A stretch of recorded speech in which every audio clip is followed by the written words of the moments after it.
Good morning students, welcome to my YouTube channel motivation with physics.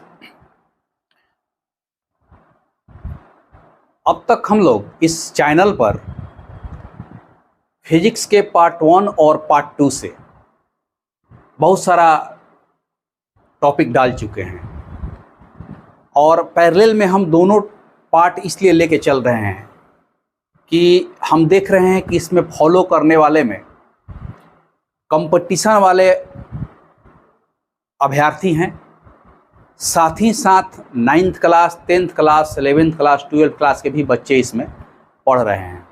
तो अब ये ज़रूरी हो जाता है कि दोनों के लिए अल्टरनेट करके वीडियो में डालता रहूं। तो इसलिए दोनों पार्ट के वीडियो में,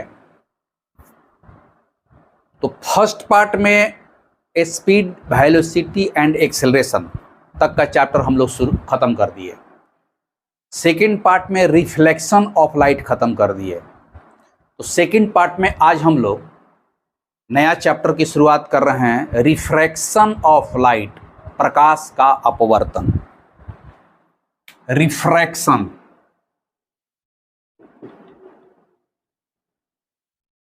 रिफ्रैक्शन ऑफ लाइट, ठीक है, इसको हिंदी में कहते हैं प्रकाश का अपवर्तन। पहले क्या पढ़े थे? परावर्तन, रिफ्लेक्शन। आई है रिफ्रैक्शन।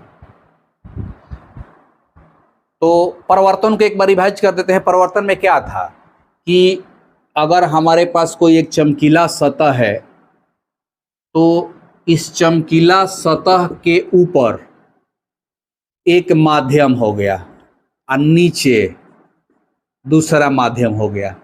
तो उस माध्यम से चलकर जब कोई किरण आती थी तो टकरा कर पुनः उसी माध्यम में लौट जाती थी। यानी कि जिस माध्यम से किरण आई, चमकीले सतह पर टकराने के बाद पुनः उसी माध्यम में, जैसे अगर ये मान ले कि हवा है तो हवा से आई और हवा में ही लौट गई, वो परावर्तन था। अपवर्तन में ठीक इसका उल्टा होगा, वह एक माध्यम से चलकर दूसरे माध्यम में प्रवेश करती है, ठीक है। तो अब उस कंडीशन में परावर्तन को डिफाइन करने के लिए हमेशा दो माध्यम लेंगे। पहला माध्यम वह होगा जिससे लाइट रे, प्रकाश की किरण आ रही है, और दूसरा माध्यम वह होगा जिसमें वो प्रवेश कर रही है। क्लियर? जैसे एग्जाम्पल लीजिए, एग्जाम्पल से ही क्लियर होगा। देखिए, जैसे मान लीजिए कि यह मेरा एक बाउंड्री लाइन है। इस बाउंड्री लाइन के ऊपर में मान लीजिए कि है माध्यम 1, माध्यम 1, मीडियम 1, मीडियम 1। यहां है माध्यम 2, मीडियम 2। माने कि इस बाउंड्री लाइन के ऊपर एक माध्यम है, अब बाउंड्री लाइन के नीचे एक माध्यम। क्लियर हो गया? तो अब यहां पर दो शब्द आएगा। कौन कौन? तो ध्यान दीजिए। सघन माध्यम माने कि डेंसर, मीडियम। एक आएगा विरल माध्यम, रेयर, मीडियम। ये क्या है कि हमेशा दो माध्यम में कंपैरिजन किया जाता है, तुलना, कि कौन माध्यम घना है और कौन माध्यम पतला है। जो माध्यम घना होगा वो सघन माने डेंसर, शब्द से ही लग रहा है, और जो माध्यम उसके तुलना में पतला होगा उसको कहेंगे विरल। तो सघन और विरल माने कि डेंसर और रेयर, मीडियम के कॉन्सेप्ट पर ये पूरा का पूरा रिफ्रैक्शन बेस्ड है। ये दो शब्द ही सबसे ज़्यादा इंपॉर्टेंट है, और ये दोनों ये एब्सोल्युटली नहीं है, दोनों का कंपैरिजन किया जाता है कि एक माध्यम से चल के दूसरा माध्यम में प्रवेश करी है तो उसी दोनों माध्यम का कंपैरिजन होगा कि कौन सघन है और कौन विरल है। क्लियर? तो अब आप आइए, अब हम मान लेते हैं इस केस में है सघन, यह सघन है, डेंसर, हाई विरल है, माने रेयर। क्लियर? तो इसमें जब कोई किरण आकर के आपतित होती है तो नाम इसका वहीं रहेगा, आपतित किरण। आपतित किरण, इंसिडेंट रे। ठीक है? तो जहां पर आपतित होती है वह कहलाता है आपतन बिंदु। आपतन बिंदु, point of incidence, point of incidence. ठीक है? कि जहां पर आपतित हो आपतन बिंदु कहलाया। तो जैसे हम लोग एक अभिलंब गिराए थे परावर्तन में, ठीक उसी तरह से इसमें भी एक अभिलंब गिराएंगे। ऐसे यह अभिलंब ऊपर भी जाएगा और नीचे भी आएगा, क्योंकि किरण जो है पॉइंट ऑफ इंसिडेंस, इसको यहां लिख देते हैं ताकि उधर से फिगर आएगा। पॉइंट ऑफ इंसिडेंस, वहां से फिगर आएगा, इसलिए उसको वहां कर दिए। देखिए यह अभिलंब के साथ, मान लीजिए कि यह MN अभिलंब है, यह जो आपतित किरण कोण बनाएगी यह होता है थीटा आई। जैसे उसमें लिए थे आपतन का कोण, एंगल ऑफ इंसिडेंट, तो यह एंगल ऑफ इंसिडेंट हो गया। अब देखिए सघन माध्यम से विरल माध्यम में किरण जा रही है, तो यहां पर जैसे ही वह विरल माध्यम में सॉरी उल्टा लिख दिए हैं, पहले इसको ऐसे दिखाइए, यह दिखाइए विरल, यह हो गया विरल मतलब रेयर। इसको दिखा दीजिए सघन, डेंसर। ठीक है? अब फिगर बनेगा सही। तो विरल माध्यम से माने रेयर मीडियम से डेंसर मीडियम में जब किरण घुसती है तो इस अभिलंब के नजदीक आ जाती है, मतलब कि ऐसे हो जाएगी, ऐसे। ठीक है? तो यह जो कोण होता है, ध्यान दीजिए, यह इसको हम लोग लेते हैं थीटा आर से, एंगल ऑफ रिफ्रैक्शन। क्लियर हो गया? तो कोई वो पॉइंट मिल गया। ई जो किरण है यह हो जाएगा अपवर्तित किरण, अपवर्तित किरण, रिफ्रैक्टेड ले, रिफ्रैक्टेड रे। उसमें परावर्तित किरण होता है, इसमें अपवर्तित, नाम के साथ जुड़ जाएगा। तो कई गो पार्ट हो गया, आपतित किरण, अपवर्तित किरण, आपतन का कोण, अपवर्तन का कोण, आपतन बिंदु पर डाला गया अभिलंब, तीन चीज मिल गया। क्लियर? अब यही फिगर हम एक बार यहां बनाते हैं। यह हो गया विरल, यह हो गया सघन। अब की बार किरण के डायरेक्शन को उलट देंगे। इसमें हम मान लेते हैं कि किरणें जा रही है ऐसे निकलने के लिए, माने सघन से जा रही है, तब फिर यहां एक आपतन का कोण बनेगा अभिलंब के साथ। यह अभिलंब ध्यान देना है कि ऊपर नीचे दोनों जाएगा। तो अब यहां पर ये जो होगा वह थीटा आई आपतन का कोण कहलाएगा, क्योंकि यह हो गई आपतित किरण, डायरेक्शन बदल गया, यह आपतित किरण हो गई, यह कहलाएगी यहां पर आपतित किरण, यह आपतन का कोण। अब यहां क्या है कि जब सघन माध्यम से विरल माध्यम में किरण जाएगी तो अभिलंब से दूर भागती है। इसमें क्या हुआ है कि विरल माध्यम से सघन माध्यम में किरणें आती है तो अभिलंब के नजदीक आ गई, और ठीक उल्टा सघन माध्यम से विरल माध्यम में जाएगी तो यह अभिलंब से दूर भाग जाएगी, ऐसे। अब यहां पर यह जो एंगल है बन गया थीटा आर। क्लियर? सारा चीज वही है जो इस फिगर में लिख दिए हैं, वही इस फिगर में। यह अपवर्तित किरण हो गया, यह जो है अपवर्तित किरण हो गया। क्लियर? तो अब दोनों में फर्क यही नजर आया कि जब किरणें विरल से सघन में आई तो अभिलंब में आके सट गई, सघन से विरल में गई तो अभिलंब से दूर भाग गई। तो अब यहां देखिए, इस कंडीशन में थीटा आई बड़ा है, थीटा आर छोटा हो जाएगा, क्योंकि यह सट गया है। एक्चुअल रहता तो यह ऐसे भागता, अगर नहीं रहता मीडियम तो इसका डायरेक्शन ये होता, लेकिन नहीं गया है। तो यहां पर देखिए, थीटा आई ग्रेटर देन है थीटा आर, यानी कि आपतन का कोण बड़ा है अपवर्तन के कोण से। यह एक रिजल्ट है, क्योंकि अब यहां पे देखिए, यहां क्या है, यहां ठीक उल्टा है। यहां पर क्या है, थीटा आई छोटा है थीटा आर से।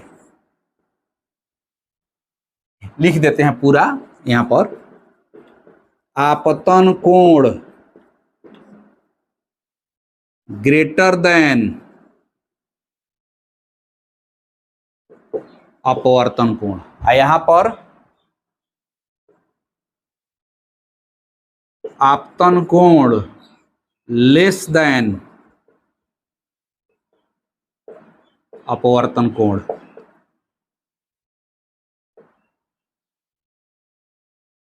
अब देखिए, मात्र इतना ही चीज से कितना ऑब्जेक्टिव निकल गया।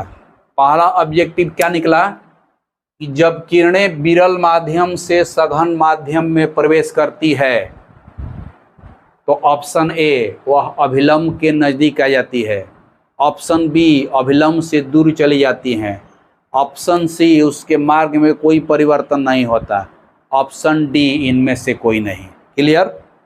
तो ध्यान नहीं देना है कि विरल माध्यम से सघन माध्यम में किरणें आती है तो देखिए अभिलंब के नज़दीक आ जाएगी, क्योंकि ओरिजिनल डायरेक्शन तो वही था, वहाँ से इधर आ गई है। क्लियर? और ठीक उल्टा, जब किरणें सघन माध्यम से विरल माध्यम में जाती है तो अभिलंब से दूर भाग जाती है। तो एक ऑब्जेक्टिव तो यहीं से उठता है। दूसरा ऑब्जेक्टिव कैसे बनेगा? कहेगा कि अपवर्तन में यदि आपतन का कोण बड़ा है अपवर्तन के कोण से तो किरणें जा रही है, ऑप्शन एक सघन से विरल में, ऑप्शन बी विरल से सघन में, ऑप्शन डी कभी सघन कभी विरल में, ऑप्शन डी इनमें से कोई नहीं। तो घुमा के कोण से भी पूछ सकता है। क्लियर?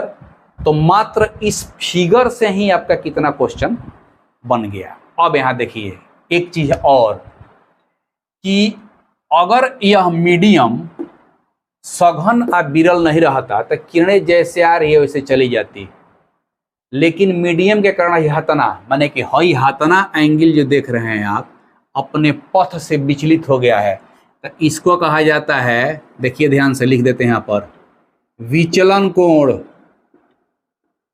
विचलन कोण, angle of deviation, angle of deviation, विचलन का कोण। इसमें देखिए, इसमें अगर ये किरणें नहीं रहती तो यह सीधे ऐसे जाती, ध्यान दीजिए ऐसे। क्लियर? तो यहां से ही हतना विचलित हो गई है, तो हाई एंगल जो है यह कहलाएगा विचलन कोण। हो गया? तो अब दोनों स्थिति में देखिए, यहां पर देखिए, यहां पर यह है थीटा आर और यहां पर यह है विचलन कोण। तो ये दोनों कोण को हम जोड़ देंगे तब इसके बराबर आएगा, क्योंकि देखिए यह थीटा आई जो है यह पूरा के बराबर होता है, समूह कोण आपस में बराबर होता है। तो इस कंडीशन में कहाँ लिखें, यहां लिख देते हैं, इस कंडीशन में विचलन कोण प्लस कौन चीज? अपवर्तन कोण, माने कि इक्वल टू आपतन कोण। आपतन कोण बराबर अपवर्तन कोण प्लस विचलन कोण। यहां से ऐसे घेर देते हैं। ये इसका हो गया कि आपतन कोण जो है अपवर्तन कोण और विचलन कोण के योग के बराबर होगा। इसमें देखिए, इसमें है पूरा जो है अपवर्तन का कोण है, यह जो है विचलन का कोण है। तो जाहिर से बात है कि थीटा आई के बराबर तो ही होगा, है कोण, क्योंकि समूह कोण आपस में बराबर होता है। तो इस कंडीशन में देखिए, इस कंडीशन में यहाँ पर पूरा है थीटा आर में से विचलन का कोण घटाएंगे। यहाँ लिख देते हैं, देखिए थीटा आर माने कि अपवर्तन कोण में से हई हतना घटाएंगे विचलन का कोण, विचलन कोण, तब जाके बनेगा कौन चीज? आपतन कोण। देखिए एक बॉक्स ये हो गया, एक बॉक्स ये होगा। मात्र फिगर से आपको समझना है, फिगर से ही सब है। यानी कि आपतन अपवर्तन के कोण में से यहाँ अपवर्तन कोण यहाँ से यहाँ तक, उसमें से विचलन का कोण घटाएंगे तो यह कोण बचेगा, यही कोण आपतन कोण के बराबर है। तो अपवर्तन कोण माइनस विचलन कोण इक्वल टू आपतन कोण। यहाँ क्या हो गया कि अपवर्तन कोण प्लस विचलन कोण इक्वल टू आपतन कोण। यानी कि जब किरणें इसको भी दे सकता है ऑब्जेक्टिव में, बहुत अधिक घुमाना होगा तो कहेगा कि यदि अपवर्तन का कोण प्लस विचलन का कोण इक्वल टू आपतन कोण, तो किरणें किधर से किधर जा रही है, या किरणें विरल से सघन में जा रही है, तो इनमें से कौन सही है, ये भी देगा, ये भी देगा। तो कंफ्यूज नहीं होना है। तो यही घटना अपवर्तन कही जाती है कि एक माध्यम से चलकर दूसरे माध्यम में प्रवेश करती है तो वह या तो अभिलंब के नजदीक आ जाएगी या अभिलंब से दूर चली जाएगी। इसी घटना को रिफ्रैक्शन ऑफ लाइट कहा जाता है। इसमें हमेशा दो माध्यम का होना जरूरी है। माने दो माध्यम का मतलब कि ऐसा नहीं कि एक हवा एक पानी, एक पानी एक शीशा। अगर हवा हवा ही ले सकते हैं, उसका डेंसिटी में डिफरेंस होना चाहिए। हवा हवा से ही अपवर्तन हो जाता है। किसी खास हाइट के ऊपर हवा का डेंसिटी कुछ और है, किसी हाइट के नीचे डेंसिटी कुछ और है, तो इसी में अपवर्तन की घटना घट जाती है। क्लियर? तारे का टिमटिमाना हवा से ही तो आता है, बहुत दूर तक वो वैक्यूम में चलता है, फिर वायुमंडल में घुसता है। तो वायुमंडल में जो अलग अलग लेयर होता है उसकी डेंसिटी अलग अलग होती है। तो किरणें कभी अभिलंब के नज़दीक आती है, कभी अभिलंब से दूर जाती है, कभी नज़दीक आती है, कभी दूर जाती है। तो हमारे आँखों में कभी किरणें पड़ती है, कभी नहीं पड़ती है, कभी पड़ती है, कभी नहीं पड़ती है। दैट इज कॉल्ड टिमटिमाना। एकरे के तो कहा जाला कि तारा टिमटिमाता। कोई चीज़ टिमटिमाने का मतलब क्या हो जी? आँख में टिमटिमाहट का मतलब क्या होता है? लाइट पड़ रहा है, कभी नहीं पड़ रहा है, कभी पड़ रहा है, कभी नहीं पड़ रहा है, इसी को कहते हैं टिमटिमाना। तो मीडियम दो रहने का मतलब ये हुआ कि दोनों मीडियम एक हो सकता है, लेकिन दोनों भाग का डेंसिटी अलग अलग होगा, या दोनों अलग अलग हो सकता है। जैसे ये हवा है तो ये पानी हो सकता है, ये पानी है ये हवा हो सकता है। तो दो मीडियम में डेंसिटी में उसका डिफरेंस होना चाहिए। डेंसिटी एक्चुअली में बाद में अपवर्तनांक बन जाएगा, उस अपवर्तनांक के बारे में हम लोग जानेंगे। तो देखिए आज यह जो जिसको हम लोग बेसिक कहते हैं जड़, यह जड़ बता दिए। इसमें से कितना ऑब्जेक्टिव बन सकता है यह बता दिए। कितना कितना बन गया देखिए, आपतन कोण से बन सकता है, विचलन कोण से बन सकता है। तो इस कंडीशन में हम लोग यह ऑब्जेक्टिव क्वेश्चन अपने दिमाग से निकालना है, फिगर से। तो इस फिगर को मेमोरी में रखिएगा तो आपको दिमाग में हर चीज़ ये ऑब्जेक्टिव आ जाएगा। तो कल से हम लोग विधिवत, जैसे कि परिवर्तन का नियम पढ़े थे कि परिवर्तन में दो नियम था, उस तरह से अपवर्तन में भी दो नियम होता है। तो कल हम लोग पढ़ेंगे अपवर्तन के नियम। तो आज जो चीज़ बता दिए इसको कभी मिस नहीं करना है, क्योंकि इसको मिस कर जाने का मतलब हुआ कि अब आगे आपको हमेशा डिफिकल्टी होगी अपवर्तन को पढ़ने में। ये सारा पॉइंट आ गया इसमें, माने कि एक तरह से अपवर्तन का जड़ आपका तैयार हो गया।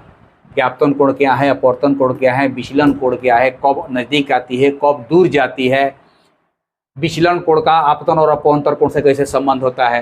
तो ये इन सब पर ऑब्जेक्टिव क्वेश्चन घुमा घुमा करके बनता है, बहुत सारा ऑब्जेक्टिव बन जाएगा। ये सभी हम एग्जाम्पल के रूप में बता ही दिए कि कैसे कैसे पूछ सकता है क्वेश्चन। तो आज का बस टॉपिक इतना ही। अगर अब तक आप इस चैनल को सब्सक्राइब नहीं किए हैं तो इस तरह के टॉपिक को प्राप्त करने के लिए आप चैनल को सब्सक्राइब कर लीजिए, लाइक कीजिए और अन्य अपने दोस्तों साथियों में शेयर कीजिए ताकि इसके बारे में उनको जानकारी मिल सके और इसका लाभ मिल सके। तब तक लिए नमस्कार, बी हैप्पी।